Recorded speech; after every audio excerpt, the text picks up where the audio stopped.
quero então começar exatamente do princípio.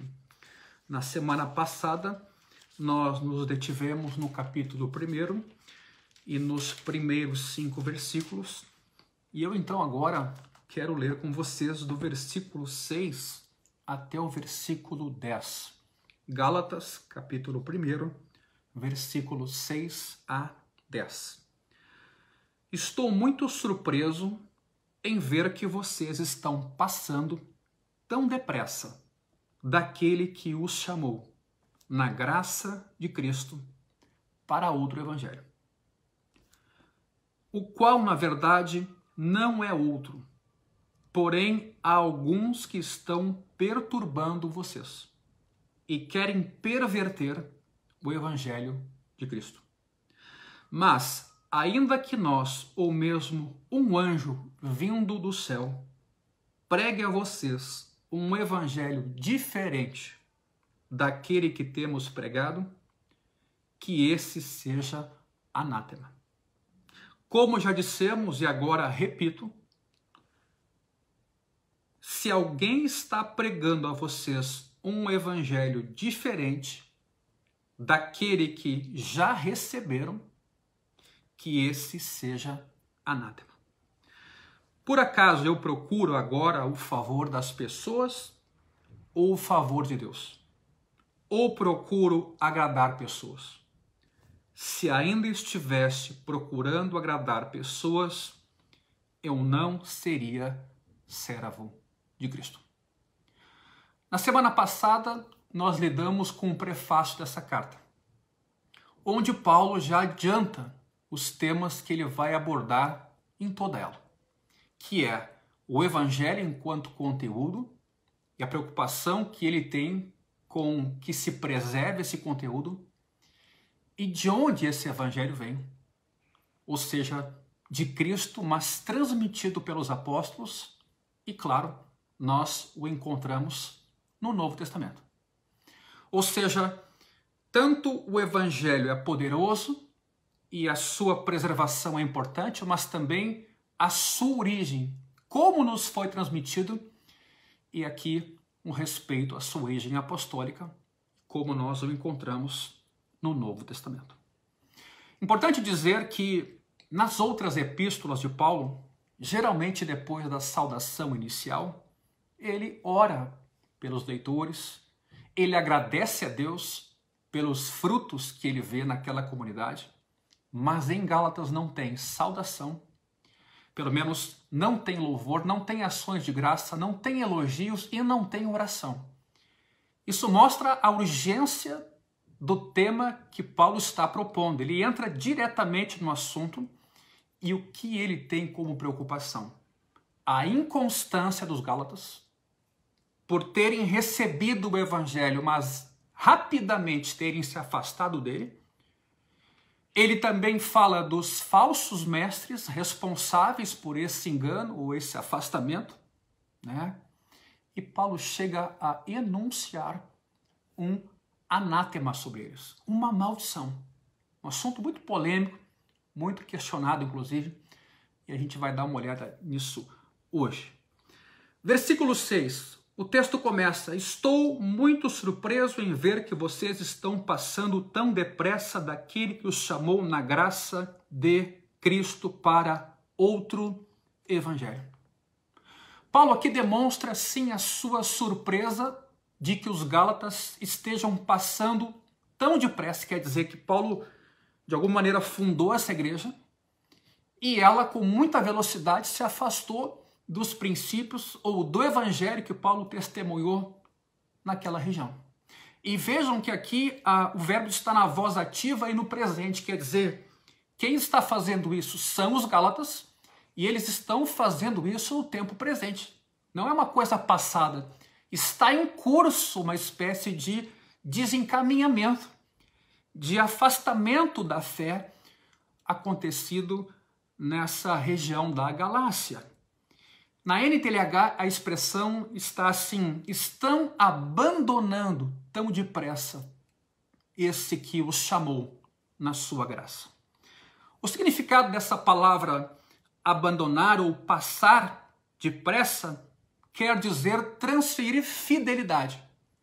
É como se então os gálatas estivessem transferindo a fidelidade que eles haviam dado a Deus, a Cristo, ao crerem no Evangelho, agora a um outro Deus, ou a um outro Evangelho, ou a uma outra proposta. Essa palavra, ou seja, passar, né, ou de alguma maneira transferir, é usada no grego como uma referência aos soldados de um exército que se rebelavam ou desertavam, na verdade, o próprio exército. Ou a pessoas que mudavam de partido ou de grupo filosófico, como acontecia entre estoicos e epicureus. Até se dizia que quando alguém de um grupo passava para o outro, ele era chamado de vira-casaca. Assim, Paulo então está acusando os gálatas de terem abandonado uma pessoa, Deus que os havia chamado para a graça de Cristo. E eles então trocavam esse Deus e esse evangelho do próprio Cristo por alguma outra coisa. Bom, precisamos esclarecer que para Paulo o verdadeiro evangelho era essencialmente o evangelho da graça de Deus, de um favor imerecido. E disso Paulo não abria mão. Vimos um pouco disso na semana passada. Esse texto que eu estou citando é Atos 20, 24, quando Paulo, ao descrever o evangelho, diz exatamente isso, textualmente, o evangelho da graça de Deus. Num outro momento, ele escreve aos Coríntios, na sua segunda carta, e eu faço questão de ler, 2 Coríntios capítulo 5, versículos 18 e 19, Paulo escreve assim: ora, tudo isso provém de Deus, que nos reconciliou consigo mesmo por meio de Cristo e nos deu o ministério da reconciliação, a saber, que Deus estava em Cristo reconciliando consigo o mundo. Que bela palavra! O plano de Deus de reconciliação vai para além do ser humano. É uma redenção plena da criação. Como o texto diz, não levando em conta os pecados dos seres humanos e nos confiando a palavra da reconciliação. Então vejam, essa é a notícia, essa é a boa nova. Foi isso que o anjo anunciou aos pastores no campo em Belém. Vos trago boa nova de grande alegria que será para todo o povo. Hoje nasceu na cidade de Davi o Messias, o Salvador, que é Cristo, o Senhor. Vejam, essa é a essência da boa notícia, de que para pecadores havia esperança, de que Deus tomou uma ação de se revelar a esses pecadores, embora sendo pecadores, Deus tomou a livre decisão de se fazer gracioso, de se inclinar para as pessoas, de reconciliar as pessoas consigo mesmo. Não é as pessoas que se reconciliam com Deus. A gente costuma dizer isso, né? Te reconcilia com Deus, mas na verdade é Deus que nos reconcilia com Ele mesmo. É Deus quem faz. O texto é claro, né? E Paulo chega a dizer que agora, recebendo essa reconciliação, a gente testifica dela. Exercendo o nosso sacerdócio cristão, nós damos testemunho do Cristo como reconciliador de Deus com os seres humanos, segundo a sua boa obra. Quer dizer, tudo é graça. É Deus quem faz. E disso Paulo não vai abrir mão. Mas os gálatas convertidos estavam se voltando para um evangelho de obras. O texto é claro a respeito disso e a carta toda vai mostrar esse desfecho.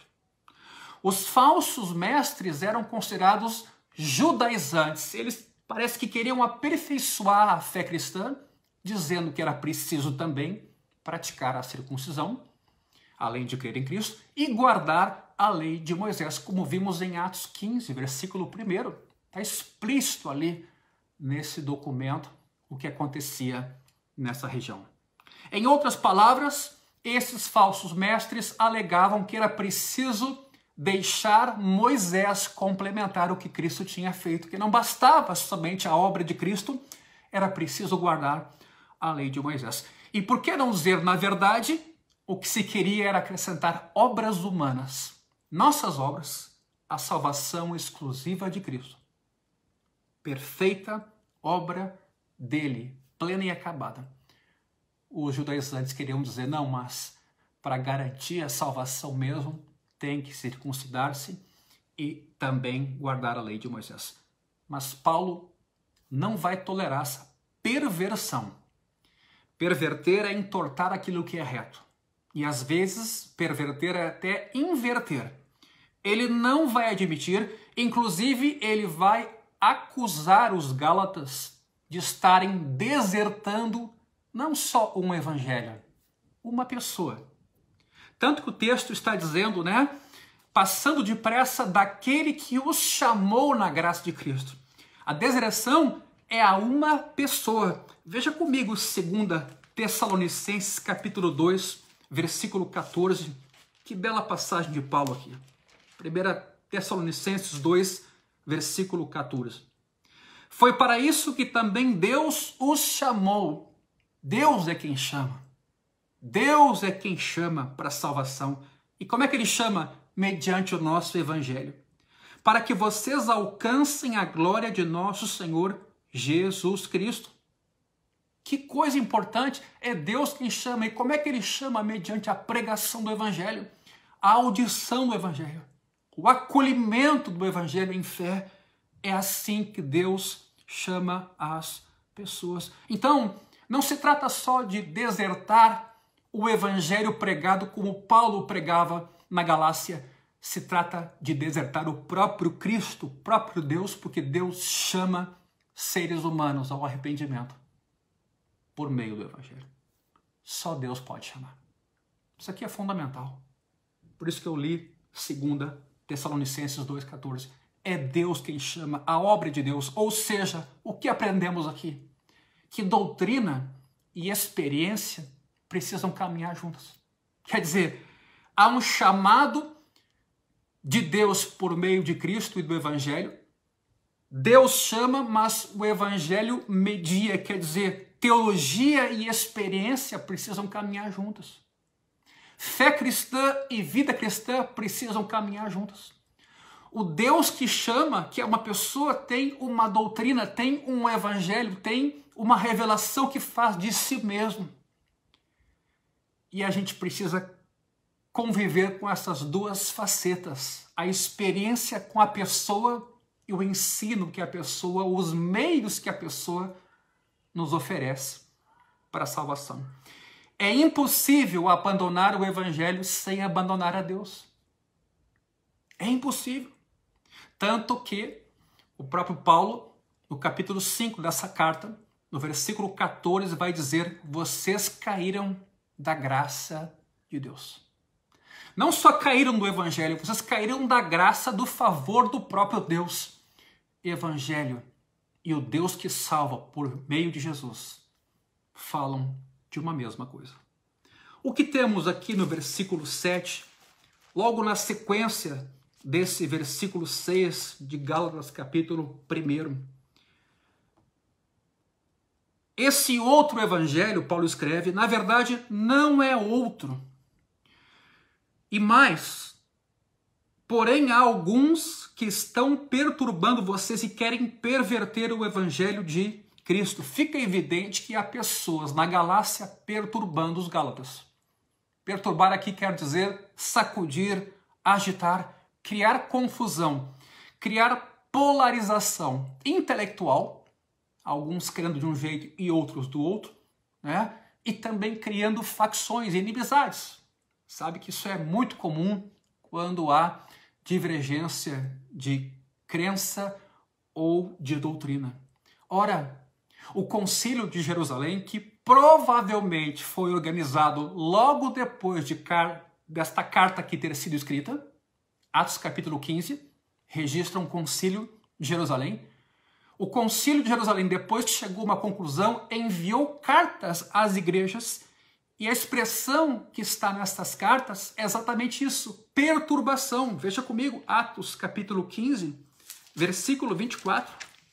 Então, logo após essa carta de Paulo aos Gálatas, esse concílio acontece, chega-se a uma conclusão sobre o que os gentios agora convertidos devem guardar em termos de valores morais dos judeus. E chegada a uma conclusão, esse concílio manda cartas para as igrejas e diz no versículo 24, do capítulo 15, visto sabermos que alguns que saíram de nosso meio, sem nenhuma autorização, perturbam ou perturbaram vocês com palavras, transtornando a mente de vocês, pareceu-nos bem, chegados a pleno acordo, eleger alguns homens e enviá-los a vocês com os nossos amados Paulo e Barnabé. Então, esses judaizantes saíram da Judéia, sem autorização. E chegaram na região da Galácia, em outras cidades também, ou regiões, e perturbaram pessoas com palavras. Palavras perturbam, põem pessoas em confusão. O que é dito, o que é ensinado, sim, pode perturbar. E o texto chega a dizer, transtornando a mente de vocês. O que então fizeram esses irmãos, tanto apóstolos como presbíteros, nesse concílio? Escreveram esses documentos e entregaram a Paulo e Barnabé. E esses fizeram chegar às igrejas para que ficasse claro as decisões que haviam sido tomadas. A perturbação é causada pela falsa doutrina, que queria perverter ou distorcer o evangelho. E como eu disse antes, há quem traduza a palavra perverter por inverter, dando a entender que o evangelho ficou completamente comprometido. E no caso aqui, ao se adicionar a obras para a salvação, o evangelho, nós vamos ver nesta carta, fica completamente comprometido. Ou seja, a falsificação do evangelho de Cristo resulta em perturbação na igreja. Se a gente quer viver um tempo de paz na igreja, preguemos e vivamos o evangelho conforme o recebemos de Jesus e dos apóstolos, e hoje tudo isso está no Novo Testamento. Agora, se a gente se aventura a crer em um evangelho diferente ou a adicionar ao evangelho algumas coisas ou a reinterpretar o evangelho, é muito possível que venhamos a ter perturbação. E pessoas caem na perturbação. Pessoas cedem a essas propostas ou falsos ensinos. Não é possível mexer com o evangelho e não mexer com a igreja. Pois a igreja, depende do evangelho. Nasce a partir do evangelho, da ação salvífica e generosa, graciosa de Deus. Do contrário, a um povo em inimizade, morto em seus delitos e pecados. Não é possível mexer com o evangelho e não mexer com a igreja. Nesse sentido, é triste dizer, mas os maiores perturbadores da igreja não são aqueles que se lhe opõem de fora do seu círculo, que ridicularizam a igreja ou perseguem a igreja, são os de dentro mesmo. Aqueles que tentam alterar, perverter, adicionar ao evangelho elementos que Deus nunca imaginou e nunca quis que ali estivesse. Assim, a única maneira de ser um bom membro da igreja, poderia-se dizer assim, é sendo um bom crente no evangelho, conforme as Escrituras, conforme o Cristo. A melhor forma de servir a igreja é crer no evangelho e pregá-lo na sua integralidade. Amém? O que encontramos no versículo 8, diante de todo esse dilema? Mas ainda que nós, ou mesmo um anjo vindo do céu, Paulo escreve, pregue a vocês um evangelho diferente daquele que temos pregado, que esse seja anátema. O que podemos deduzir aqui é que havia gálatas convertidos realmente abandonando o evangelho. Senão não havia esse anátema aqui. Não havia essa atitude dura de Paulo. E acho que quando Paulo faz isso, ele já alerta os crentes gálatas para não receberem em casa pessoas que vinham com esse falso ensino. Agora, Paulo, primeiramente, manifesta o quê? Muita surpresa. Porque parece que o evangelho recém tinha chegado naquela região e rapidamente foi trocado por adições, por complementações, por falsos ensinos. como é comum, queridos, isso acontecer em nossos dias. Nós acabamos adicionando ao evangelho tantas outras coisas, tantos acessórios, tantas coisas que a gente diz que são necessárias, que as pessoas às vezes acabam olhando mais para o acessório do que para aquilo que deveria ser central e fundamental. Nós acabamos tentando ajudar Deus e o atrapalhamos porque adicionamos coisas nossas e humanas ao evangelho que é de Deus, que é da graça dele e que não vem de obras, é favor imerecido de Deus para conosco. Nós acabamos deixando a firmeza de confiança em Cristo e somente em Cristo e passamos a confiar em outras coisas, em homens, em estruturas, em nós mesmos, nas nossas ofertas, na nossa moralidade e assim por diante. É como se alguém enfeitiçasse os crentes em Cristo. E é isso mesmo que vai ser abordado no capítulo 3, quando lá no versículo 1, Paulo escreve: Gálatas insensatos, quem foi que os enfeitiçou? Quem foi que os enfeitiçou? Ora, o diabo perturba a igreja, é bom dizer, tanto através dos pecados morais, onde a gente dá lugar a ele, mas também através dos erros doutrinários. Quando ele não consegue pegar o cristão num pecado moral para condená-lo, para oprimi-lo, ele o engana na doutrina. Em segundo lugar, Paulo fica aqui indignado com os falsos mestres, sobre os quais 2 vezes ele anuncia um anátema, maldição, proscrição. Nesse sentido, por que Paulo fez isso? Nós vamos ver em seguida.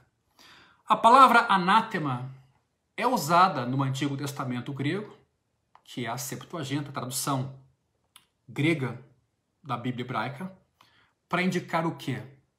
Banimento divino. Maldição de Deus sobre coisas ou pessoas destinadas à destruição.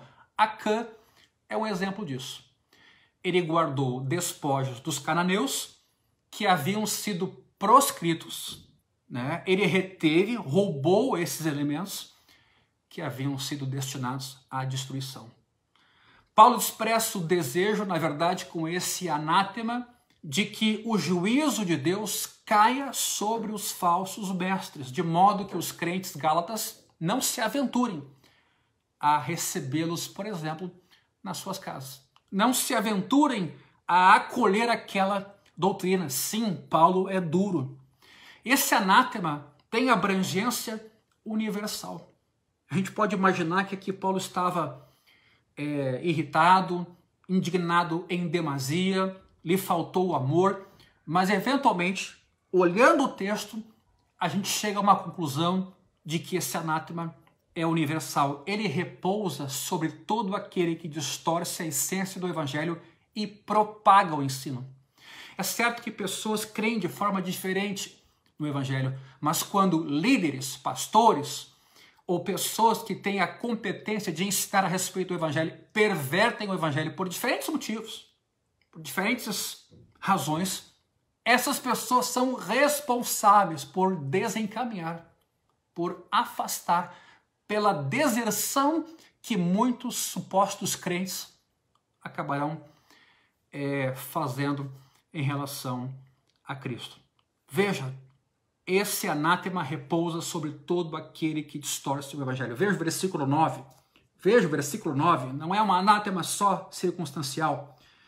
Como já dissemos, agora repito, se alguém está pregando a vocês um evangelho diferente, se alguém, vejam como isso é abrangente.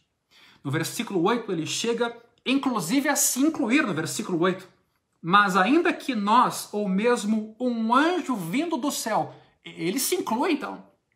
Ele está dizendo, se eu pregar a vocês um evangelho diferente, ou um anjo vindo do céu, que eles pudessem ver e contemplar, pregasse evangelho diferente, né? Cabe essa advertência, anátema, maldição, banimento, proscrição, destruição. Por quê? Porque esse evangelho distorcido colocava em xeque a salvação dos seres humanos e colocava em xeque a glória e a graça de Deus. A maldição é enunciada 2 vezes na passagem para justificar que Paulo aqui não está exagerando e nem está desequilibrado emocionalmente, como já se disse. E chegamos no versículo 10. Veja bem. Por acaso eu procuro agora o favor das pessoas ou o favor de Deus? Parece que os difamadores de Paulo o haviam acusado de ser oportunista e bajulador. Por quê? Porque aparentemente ele dava o discurso que a plateia queria ouvir. Mas Paulo aqui diz: eu sou servo de Cristo. Acima de qualquer outra coisa, eu temo a Deus e sou responsável diante dele por aquilo que eu prego e pelas pessoas a quem prego. Permitir o acréscimo de obras para a salvação seria ir contra a glória de Deus. O que nos diz Efésios, capítulo 1, logo após essa carta, vem a carta aos Efésios, e diz esse texto, no capítulo 1, versículo 6, que o Evangelho, a obra de Cristo, é para louvor da glória da sua graça. Então Deus quis ser glorificado na cruz. Deus quis que a sua graça fosse louvada. Deus quis que a sua generosidade e favor imerecidos fossem glorificados. Consequentemente, sua própria pessoa. Além disso, meus irmãos, se a justiça é mediante a lei, segue-se que Cristo morreu em vão. Nessa própria carta. Por isso que a carta aos Gálatas é um documento tão belo sobre o Evangelho e nos precaver de distorções muito comuns que a gente pode ceder a elas nesses dias. Capítulo 2, então, de Gálatas, versículo 21, o que diz aqui? Não anulo a graça de Deus, porque se a justiça é mediante a lei, segue-se que Cristo morreu em vão. Paulo está dizendo assim, se alguém pode chegar a ser justo diante de Deus, cumprindo a lei, sendo obediente, Cristo não precisava ter vindo à terra. Não precisava. Paulo diz, não anulo a graça de Deus, pois se a justiça é mediante a lei, se a justiça mediante a qual eu sou aceito diante de Deus, ela depende do que eu faço e da minha obediência à lei, então Cristo não precisava ter morrido como nosso Redentor e nosso substituto na cruz, nosso justificador. Além do mais, o bem-estar de cada gálata, de cada crente gálata estava em jogo. Não se estava a tratar aqui de qualquer doutrina trivial, como a gente sabe que existe, por exemplo, diferenças entre igrejas, em termos acessórios, não fundamentais. Uma igreja tem um modelo de governo de uma forma, outra igreja de uma outra maneira. Algumas batizam por imersão, outras por aspersão. Poxa, tem tantos temas sobre os quais se pode falar e até se aceitar uma certa divergência, mas não são temas fundamentais. Agora, no Evangelho não dá. Alguém que se diz hoje igreja evangélica está se dizendo crente do Evangelho de Jesus conforme transmitido pelos apóstolos e conforme, então, o que está no Novo Testamento, tanto nos evangelhos como também nas cartas apostólicas. Paulo não estava falando de quem apenas tinha falsos pontos de vista sobre o Evangelho, mas dos que ensinavam e desencaminhavam com esse ensino pessoas.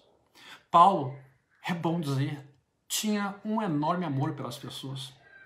Nós encontramos, por exemplo, em Romanos, no capítulo 9, ele mesmo escrevendo, eu mesmo desejaria ser amaldiçoado. Olha que coisa forte Paulo escrevendo isso.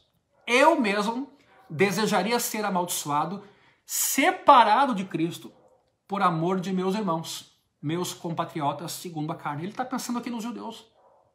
E vejam, o amor dele é tão grande que ele cogita a possibilidade de estar fora se os seus irmãos compatriotas estivessem dentro.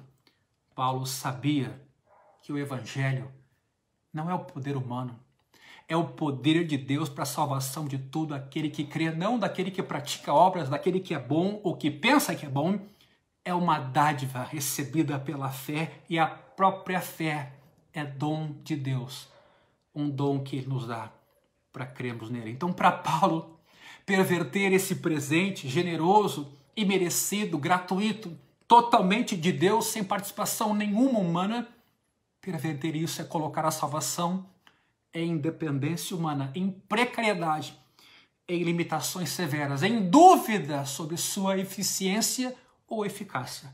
Não se mexe nisso. O que é obra de Deus é obra perfeita. O que ele começa, ele termina. E ninguém põe o dedo nisso. Paulo está dizendo. Por isso, ele não podia permitir a corrupção do evangelho. Paulo exagerou seus anátemas? Deixa eu lembrar a vocês o próprio Jesus. Jesus não disse que se alguém fizer tropeçar um dos seus pequeninos, aqueles que criam nele, seria melhor para esse que uma grande pedra de moinho fosse pendurada ao pescoço e ele fosse jogado ao mar? Como diz Marcos 9. Devemos agir de forma passiva hoje em nome do amor e do respeito, palavras tão em moda em nossos dias, diante da corrupção do Evangelho da graça de Deus em Cristo. Isso quando não se está também a falar de interesses financeiros por detrás da perversão desse Evangelho, levando pessoas à culpa, ao medo, levando pessoas a fazerem coisas impensadas contra as suas consciências, imaginando elas estar sendo garantida a sua salvação com sacrifícios, com promessas, com votos e tantas outras coisas que fizeram do Evangelho fonte de lucro e de negócio. Que Deus tenha misericórdia de nós. Neste sentido, só existe, meu irmão, um Evangelho. Mesmo que os anos passem, mesmo que as culturas mudem, mesmo que estejamos aqui na América Latina, na Grande Porto Alegre, ou aqui na cidade própria de Porto Alegre. Nós, ao lermos esse texto, nos versículos 6 e 7, lemos uma frase de Paulo. Vocês estão passando para um outro evangelho. A palavra no grego aqui é héteros, que eu podia também traduzir como diferente. Vocês estão passando para um evangelho diferente.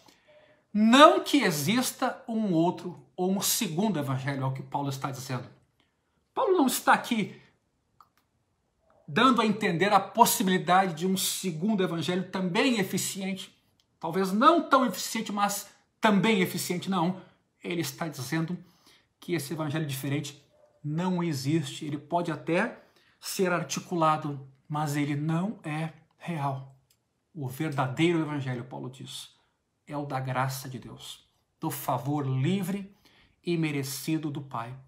Sempre que pensamos que nossos méritos, sempre que pensamos que nossos conhecimentos, nossa experiência, nossa moral, nossa religião, nossa filosofia nos fazem pessoas melhores, dignas, justas, melhores inclusive do que as demais, e nos entendemos salvos por aquilo que somos e não temos a noção de como estamos nus na frente ou diante de Deus, nós estamos num problema. Isso é perverter o Evangelho. Ter a noção do Evangelho é ter a noção da nossa doença. E o nosso pecado não é o que fazemos, o nosso pecado é o que nós somos. Em pensamentos, em intenções, em sentimentos. Por isso Jesus disse que o adultério da lei não adulterará, se amplia para aquele que no seu coração, no seu pensamento deseja. Por isso que nós vamos ver no Sermão da Montanha Jesus ampliando aquele texto que aparentemente lidava com a superfície do coração para adentrá-lo às suas entranhas e mostrar que a gente é bem pior do que a gente imagina. Como Davi muito bem disse, eu nasci em iniquidade. Em pecado me concebeu minha mãe.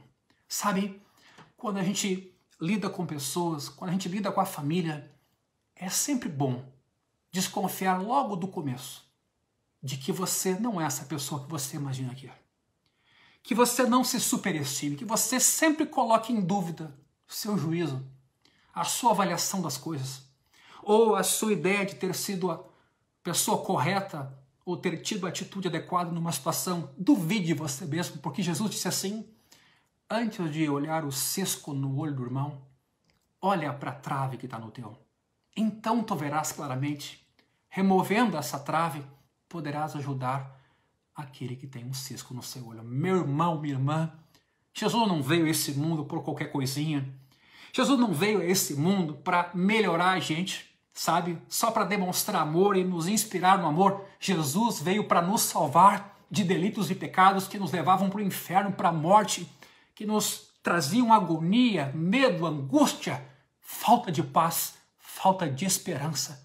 Jesus veio perdoar todos os nossos pecados, veio nos redimir da nossa natureza pecaminosa, que nos colocava no inferno diante da justiça de Deus, da santa lei de Deus. Nós éramos incapazes, ficávamos aquém, não éramos dignos, éramos e somos pecadores. Por isso, só Deus podia resolver isso. Por isso, só com amor imerecido, Deus podia lidar com essa questão. Meus irmãos, o Evangelho de Cristo é aquele que nos foi transmitido pelos apóstolos. É aquele que nós encontramos nos Evangelhos. É aquele que nós encontramos hoje no Novo Testamento. Por isso é preciso estudá-lo, é preciso conhecê-lo. Os pastores precisam se preparar, precisam entender a Bíblia enquanto um livro de salvação que testifica do Cristo. Mas testificar do Cristo não é só Cristo como exemplo, é Cristo como Cordeiro de Deus que tira o pecado do mundo, Redentor, Salvador, Reconciliador. Esse Evangelho da graça de Deus que nos salva, não só porque Jesus é um exemplo, antes ainda e principalmente porque ele nos salva com a sua justiça diante da nossa injustiça e incapacidade de conquistarmos nossa salvação. Não adicione obras à tua salvação. Não tenha esse pensamento superestimado a respeito de você mesmo. Também não tenha baixa autoestima. Mas sim, entrar em desespero quando a palavra de Deus nos encontra, nos ilumina e nos enquadra nas nossas intenções, pensamentos e cogitações. É saber uma coisa. Só tem uma saída para mim. Correr para o Evangelho. E aqui a gente aprende uma coisa. Humildade. Mas não é humildade como virtude. Aquela humildade que a gente se esforça para ter é humildade no sentido daquela desolação, daquele se desnudar, onde Deus mostra quem você é mesmo, com toda a maldade, com toda a indiferença, com toda a frieza, com toda a hipocrisia, com toda a falsidade. Deus mostra com a sua luz quem você é. Aí você se dá conta que não tem como atender à lei santa, justa e perfeita de Deus. Não tem como encarar o justo Deus conosco e com nossas ações. No Evangelho, dado no Novo Testamento, transmitido pelos apóstolos, nós temos a garantia da salvação em Cristo. Ali a gente tem o critério para avaliar as demais coisas, os demais ensinos, os demais sistemas. Não devemos acolher nem a anjos e nem a pregadores que tragam uma mensagem diferente do que a do Evangelho da Escritura, Evangelho Apostólico. Mesmo que sejam eruditos, mesmo que sejam persuasivos, carismáticos ou que tenham autoridade. E eu termino esse sermão citando uma frase de Alan Cole. Não é a pessoa física do mensageiro que dá valor à sua mensagem. Antes, é a natureza da mensagem que dá valor ao mensageiro. Nós somos vasos de barro. Nós não melhoramos a mensagem. Nós não cooperamos com a mensagem. Nós, se somos alguma coisa, é por causa desse tesouro que está em nós. Somos vasos de barro. Não é o mensageiro que dá valor à mensagem por dons que ele possa ter, por popularidade que ele possa possuir, por desenvoltura ou academicismo. É a natureza da mensagem que qualifica o pregador. É o conteúdo, é o Evangelho, que é o poder de Deus para a salvação de todo aquele que crê. eu quero orar por ti. Eu quero te abençoar. Eu quero pedir que esse evangelho aqui, o evangelho da Escritura, o evangelho de Jesus, conforme nos transmitido foi pelos apóstolos. Hoje a gente tem uma Bíblia. Hoje a gente pode ter acesso a esse evangelho e aprove a Deus que assim fosse, por sua bondade e misericórdia. Somente. Não precisamos criar nenhum tipo de mecanismo humano. Homens e mulheres não têm que perverter aquilo que é reto e puro, aquilo que eventualmente até nós não vemos razão para existir. Como é que Deus me ama assim, sendo eu um pecador? Porque daqui a pouco acontece isso. A gente não está acostumado com essa bondade, com esse perdão incondicional. A gente não está acostumado em receber. A gente está acostumado em conquistar. A gente está acostumado em fazer por merecer. A gente não está acostumado a ser agraciado, a dizer que nada que a gente possa dar serve. Nada que possamos fazer é suficiente. Nós não estamos acostumados a ouvir que somos incapazes, injustos, imperfeitos, pecadores. Nós não estamos acostumados. Aí Deus vem e diz: não há nenhum justo, nenhum sequer. Todos pecaram e carecem da glória de Deus, mas por meio de Jesus essa glória foi revelada e nos foi compartilhada. Cristo em nós, esperança da glória. Há esperança no Evangelho, nesse Deus que chama por meio de Jesus. Não é de uma igreja, não é de um homem, não é de nenhum tipo de cultura. É o poder de Deus, de um Deus pessoal, que chama, que ama, que salva, que redime, que resolveu salvar você na cruz do Calvário. Pai, muito obrigado por essa obra maravilhosa. Obrigado por Jesus, teu Filho, por ele ter sido obediente até o final, por nos ter amado até o fim, por não ter desistido, dado um passo sequer atrás. Foi fiel, tomou sobre si nossas iniquidades, nossas injustiças. O castigo que nos traz a paz estava sobre ele, pelas pesaduras dele nós fomos sarados, nós fomos redimidos. Como disse Lutero, foi uma feliz troca. Nós demos a ele nossos pecados e ele nos deu a sua justiça, gratuitamente, em amor, garantindo a nossa salvação, a nossa paz com Deus, a nossa vida eterna. Abençoa cada amigo, cada amado irmão, cada família, cada jovem, cada um que nos assiste agora com esse evangelho, com essa confiança, essa certeza de que não é por mediação de uma instituição humana ou de um líder ou de ninguém mais, mas a nossa salvação está em Cristo e somente em Cristo, pela fé nos méritos de Cristo. Nós temos essa certeza e essa garantia. Pai, muito obrigado na noite de hoje. Por Jesus, teu Filho, eu te agradeço. Amém e amém.